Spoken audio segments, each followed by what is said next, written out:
தமிழ் புத்தாண்டு அன்று எந்த திருக்கோயிலுக்கு செல்லலாம் என்று யோசித்தபோது மனதில் பட்டது சென்னை மீனம்பாக்கத்தை தாண்டி இருக்கிற திரிசூலம் என்கிற தலத்தில் அமைந்துள்ள திரிசூலநாதர் திருக்கோவிலுக்கு செல்லலாம் என்று.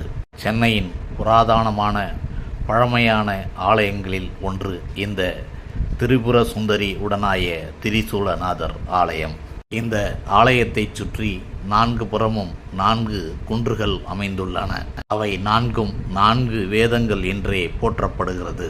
வேதத்தின் உட்பொருளாய் நடுவே திரிசூலநாதர் அமர்ந்து இருப்பதாக ஐதீகம். பிரம்மா தனது ஆணவத்தை போக்கிக் கொள்ள இந்த சிவபெருமானை வழிபட்டதாக தல புராணம். திரிசூலநாதரை வழிபட வாழ்வில் திருப்பங்கள் ஏற்படும் என்பது நம்பிக்கை. நாடுடைய சிவனே போற்றி, எந்நாட்டவர்க்கும் இறைவா போற்றி.